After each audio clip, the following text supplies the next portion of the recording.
Hello Libras, welcome to my channel, welcome to Soul Satisfaction. मैं आप सभी का स्वागत करती हूँ फिर से एक बार मेरे चैनल में। And a very happy new year to you all. And आज हम लोग जो देखेंगे वो है न्यू ईयर रीडिंग, जनवरी मंथ की रीडिंग। कैसा जाने वाला है आपका जनवरी month in terms of relationship.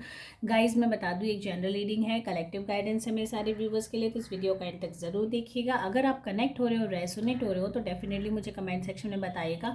और साथ ही साथ अगर किसी को पर्सनल रीडिंग करानी है तो वो मुझे कमेंट सेक्शन में अप्रोच कर सकते हैं। मेरा मेल एड्रेस भी दिया हुआ है, वहाँ पे भी आप मुझे कमेंट करके पूछ सकते हो।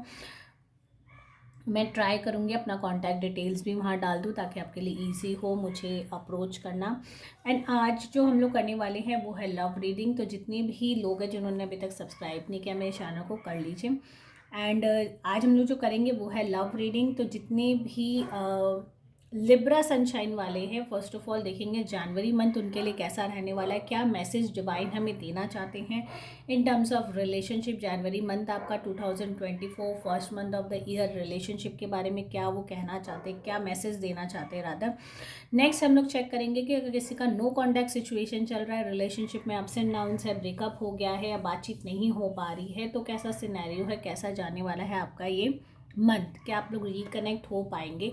तो चलिए जल्दी से स्टार्ट कर लेते हैं। मैं कार्ड शफल कर लेती हूँ एंड फिर अपने देखते हैं। डिवाइन बताइए, जितने भी लिब्रा सनशाइन वाले हैं जिनका रिलेशनशिप चल रहा है उनके लिए जनवरी मंथ के लिए क्या मैसेज है। जनवरी 2024 उनके लिए कैसा रहने वाला है, क्या मैसेज आप दोगे जितने भी लिब्रा सनशाइन वाले हैं उनके लिए।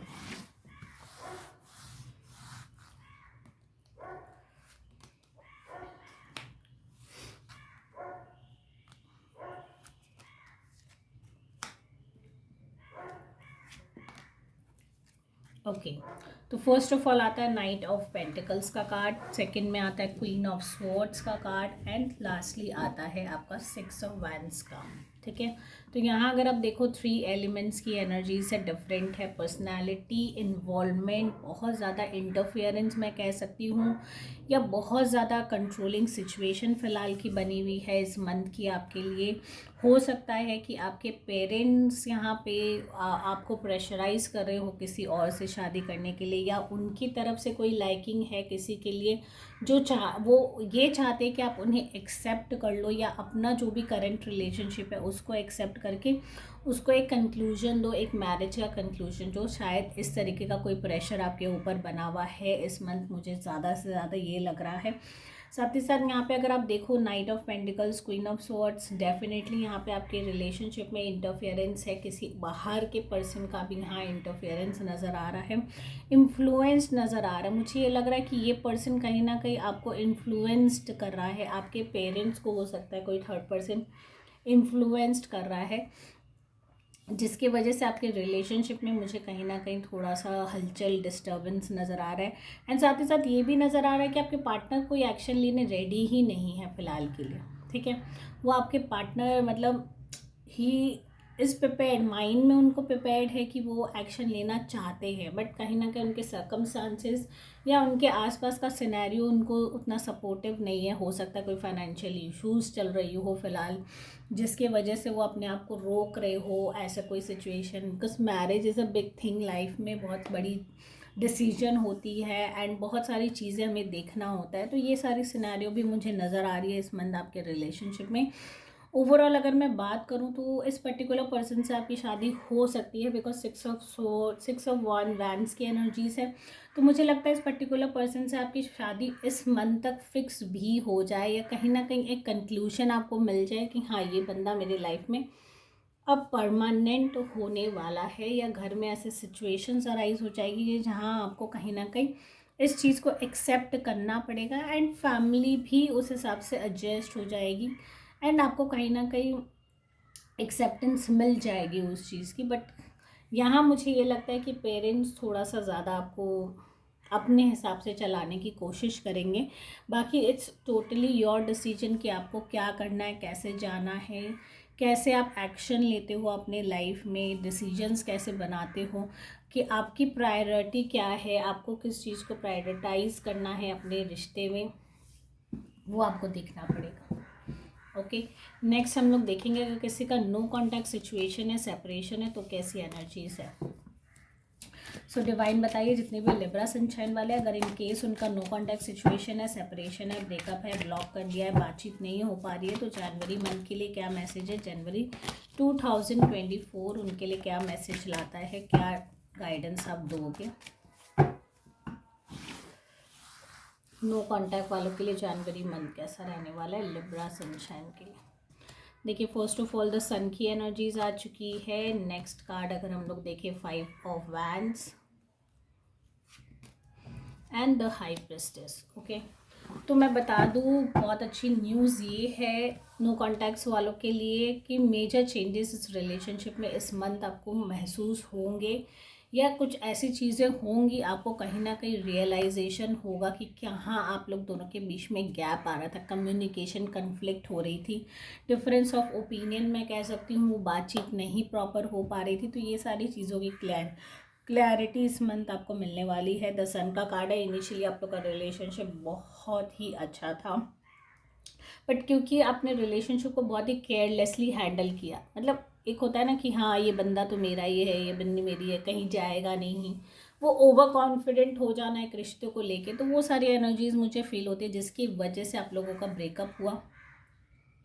एंड फिलहाल भी यही गाइडेंस है कि अगर आप उस रिलेशनशिप को अच्छे से विथ केयर एंड लव अगर आप हैंडल नहीं करते हो तो शायद ये सिनेरियो फिर से बिल्डअप हो, एंड कहीं ना कहीं फिर से आप लोग दोनों के बीच में कन्फ्लिक्ट हो सकते हैं। मिसकम्युनिकेशन की यहाँ इंडिकेशन है कि प्रॉब्लम वो है कि आप अपने पॉइंट पे स्टिक हो एंड वो अपने पॉइंट पे, तो कहीं कंफ्यूजन, जब दो आदमी एक दूसरे के पॉइंट को एक्सेप्ट नहीं करते तब ऐसा सिनेरियो आता है कि डिफरेंस ऑफ ओपिनियन की वजह से हमारी बन नहीं पाती या हमारा डेस्टिनी हमारे एक साथ नहीं हो पाती है। ठीक है, राधा मैं ये कहूँगी कि ईगो वाला सिचुएशन आ जाता है।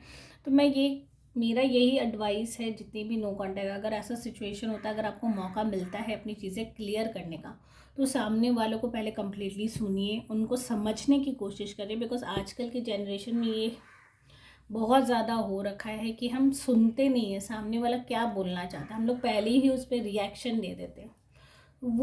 वो रिएक्शन एंड फिर उनका रिएक्शन मिलके सारी चीज़ें डिस्टर्ब्ड हो जाती है। ठीक है, तो मेक श्योर कि आप उनको मौका दें कि वो क्या कहना चाहते हैं, फिर यू कीप योर, दोनों जन उस बात को समझिए, टेक सम टाइम। कोई ऐसा नहीं है कि हार्ड एंड फास्ट कि बहुत सब कुछ फटाफट सॉर्ट आउट करना है, बट हाँ यहाँ अगर आपको रिलेशनशिप स्ट्रॉन्गर बनानी है, एक फ्रूटफुल रिलेशनशिप बनानी है, तो डेफिनेटली आपको अपने कम्युनिकेशन स्किल्स पे काम करना है। साथ ही साथ द हाई प्रिंसेस की एनर्जीज है, इंट्यूशंस इस मंथ आपका बहुत हाई रहने वाला है नो कॉन्टैक्ट्स वालों के केस में मैं कह रही हूँ।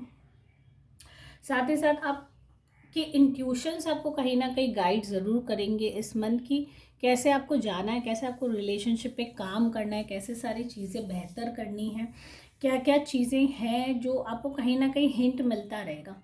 इट्स टोटली योर चॉइस कि आपको उस इंट्यूशंस को किस तरीके से यूटिलाइज़ करना है, आप वेस्ट करना चाहते हो कि आपको यूटिलाइज़ करना है।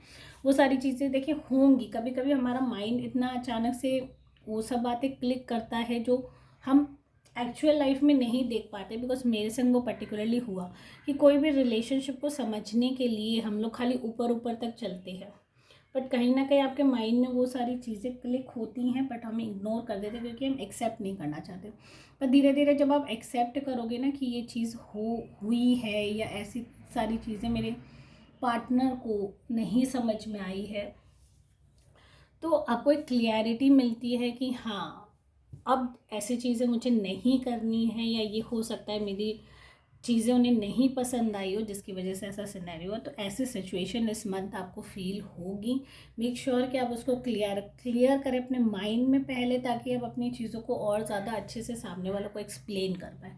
सो मुझे लगता है नो कॉन्टैक्ट वालों के केस में एक मीटिंग हो सकती है या कन्वर्सेशन हो सकती है, बट स्टिल अगर आप उस कन्वर्सेशन को अच्छे से यूटिलाइज नहीं कर पाते हो तो may be this may not work, but if you do it nicely, अगर आप कर लेते हो तो डेफिनेटली आप लोगों का फ्यूचर बहुत ब्राइटर हो सकता है एक दूसरे के साथ। ओके सो गाइज, अगर आप इस रीडिंग से कनेक्ट हो रहे हो, रेजोनेट हो रहे हो, मुझे कमेंट सेक्शन में ज़रूर बताएगा। साथ ही साथ अगर अभी तक फॉलो नहीं किया तो फॉलो कर लीजिए। And thank you guys for watching my video and a very happy new year to you all.